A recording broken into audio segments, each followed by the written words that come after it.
Main building ನ ನೆಲಮಾಡಿಯಲ್ಲಿ ಕೊಠಡಿ ಸಂಖ್ಯೆ 6ರಿಂದ ಕೊಠಡಿಯ ಕಟ್ಟಡದ ಹಿಂಭಾಗ ಬಾಲಕರ ಸರ್ಕಾರಿ ಪದವಿ ಪೂರ್ವ ಕಾಲೇಜಿನಿಂದ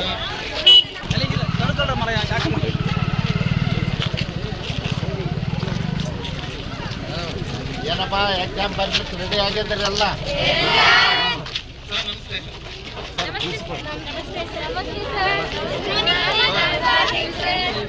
ಒಳ್ಳೆ ಸ್ಥಾನಮಾನ ಪಡಿಬೇಕು.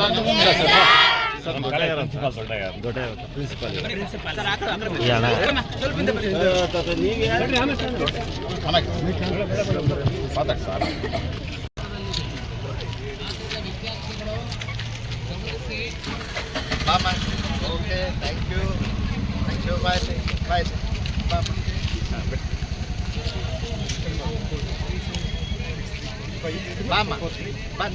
ಬರ್ರಿ.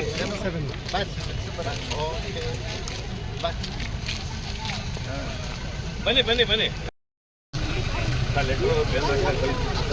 ನನಗೆ ನಮ್ಮ ಬೇದರವ್ರು ಕೊಟ್ಟರೆ ಸಾಕು, ಇಲ್ಲ ಅಂದ್ರೆ ನಮ್ಮ ಆಫೀಸಿಗೆ ಓಕೆ. ಒಳ್ಳೇದಾಗಲಿ. ಅವ್ರ ಪ್ರಿಪ್ರೇಷನ್ಗೆ ರೆಡಿ ಆಗೋದು ಬೇಡ, ಮಾಡ್ತೇವೆ.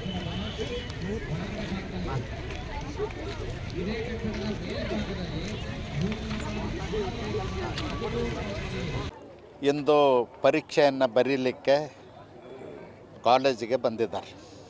ಅವ್ರಿಗೆ ಶುಭವನ್ನು ಕೋರಲಿಕ್ಕಾಗಿ ನಾನು ಬಂದಿದ್ದೀನಿ.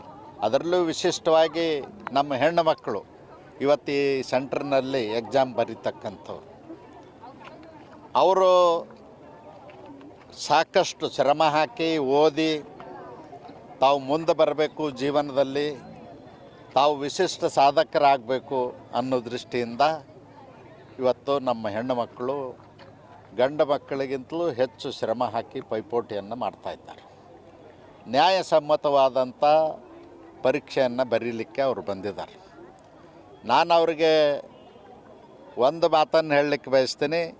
ಇದು ನಿಮ್ಮ ಮೇಲೆ ಏರಲಿಕ್ಕೆ ಮೊದಲನೇ ಮೆಟ್ಲಿದು ಪಿ ಯು ಸಿ ಎಕ್ಸಾಮ್ದಲ್ಲಿ ಬರೆದ ಮೇಲೆ ಅವರು ನೀಟ್ ಎಕ್ಸಾಮಿನೇಷನ್ನು ಮತ್ತೊಂದು ಆಲ್ ಇಂಡಿಯಾ ಸರ್ವಿಸ್ಗೆ ಬರೀತಕ್ಕಂಥದ್ದು ಮಾಡ್ತಾರೆ. ಅವ್ರಿಗೆಲ್ಲರಿಗೂ ಮೆಡಿಕಲ್ ಕಾಲೇಜಿಗೆ ಹೋಗ್ಬೇಕಂತಿರ್ತದೆ, ಇಂಜಿನಿಯರಿಂಗ್ ಕಾಲೇಜಿಗೆ ಹೋಗ್ಬೇಕಂತಿರ್ತದೆ, ವೃತ್ತಿಕ ಪರ ಕೋರ್ಸ್ಗಳಿಗೆ ಹೋಗ್ಬೇಕಂತಿರ್ತದೆ. ಮತ್ತು ಇನ್ನೂ ಕೆಲವರು ಇವತ್ತಿನ ಕಾಲದಲ್ಲಿ ಪೈಲಟ್ಗಳಾಗಿದ್ದಾರೆ. ಮಿಲ್ಟ್ರಿ ಸೇವೆಯಲ್ಲೂ ಕೂಡ ಇವತ್ತು ನಮ್ಮ ಹೆಣ್ಣುಮಕ್ಕಳು ವಿಶಿಷ್ಟವಾದಂಥ ಸಾಧನೆಯನ್ನು ಮಾಡ್ತಾಯಿದ್ದಾರೆ. ಅದಕ್ಕೆ ನಾನು ಅವರಿಗೆ ಒಂದೇ ಒಂದು ಮಾತನ್ನು ಹೇಳಲಿಕ್ಕೆ ಬಯಸ್ತೀನಿ. ನಮ್ಮ ಚಿತ್ರದುರ್ಗ ಜಿಲ್ಲೆ 2025ರಲ್ಲಿ 28ನೇ ಸ್ಥಾನಕ್ಕಿತ್ತು, 59% ರಿಸಲ್ಟ್ ಆಗಿತ್ತು. 2024ರಲ್ಲಿ 72% ಆಗಿ ರಿಸಲ್ಟ್ ಆಗಿ 31ನೇ ಸ್ಥಾನದಲ್ಲಿತ್ತು. ನಮ್ಮ ಚಿತ್ರದುರ್ಗ ಜಿಲ್ಲೆ ಈ ವರ್ಷ 3, 4, 1, 2 ಸ್ಥಾನಕ್ಕೆ ಬರಬೇಕು ಅನ್ನುವಂಥ ಆಸೆ ನಂದಿದೆ. ಆ ಆಶಯವನ್ನು ಈಡೇರಿಸಬೇಕು ಅಂತ ನಮ್ಮ ಮಕ್ಕಳಿಗೆ ಕಿವಿಮಾತನ್ನು ಹೇಳಲಿಕ್ಕೆ ಬಯಸ್ತೇನೆ. ಮತ್ತು ಅವ್ರ ಹೆತ್ತ ತಂದೆ ತಾಯಿಗಳಿಗೂ ಮತ್ತು ನಮ್ಮ ಜಿಲ್ಲೆಗೂ ಕೀರ್ತಿ ಗೌರವವನ್ನು ಹೆಚ್ಚಿಸ್ತಕ್ಕಂಥ ರೀತಿಯಲ್ಲಿ ಪರೀಕ್ಷೆಯಲ್ಲಿ ಸಾಧನೆ ಮಾಡಬೇಕು ಅಂಥೇಳಿ ಆ ಮಕ್ಕಳಿಗೆ ಹೇಳಲಿಕ್ಕೆ ಬಯಸಿ, ಅವ್ರ ಜೀವನದಲ್ಲಿ ಭಗವಂತ ಇನ್ನೂ ಹೆಚ್ಚಿನ ಅವಕಾಶಗಳನ್ನು ಸಿಗುವ ಹಾಗೆ ಮತ್ತು ಹೆಚ್ಚು ವಿದ್ಯಾವಂತರಾಗುವ ಹಾಗೆ, ಸೈಂಟಿಸ್ಟ್ಗಳಾಗಬೇಕು, ಮಿಲ್ಟ್ರಿ ಅಧಿಕಾರಿಗಳಾಗಬೇಕು, ಆಲ್ ಇಂಡಿಯಾ ಸರ್ವೀಸಿಗಾಗಬೇಕು, ವಕೀಲರಾಗಬೇಕು, ಇಂಜಿನಿಯರಾಗಬೇಕು, ಹೀಗೆ ವೈದ್ಯರಾಗಬೇಕು, ಹೀಗೆ ಹಲವಾರು ಕನಸುಗಳನ್ನ ಹೊತ್ತಿರ್ತಕ್ಕಂಥ ಮಕ್ಕಳಿಗೆ ಭಗವಂತ ಯಶಸ್ಸನ್ನು ಕೊಡಲಿ ಅಂಥೇಳಿ ಪ್ರಾರ್ಥಿಸ್ತೀನಿ. ಶುಭವಾಗಲಿ.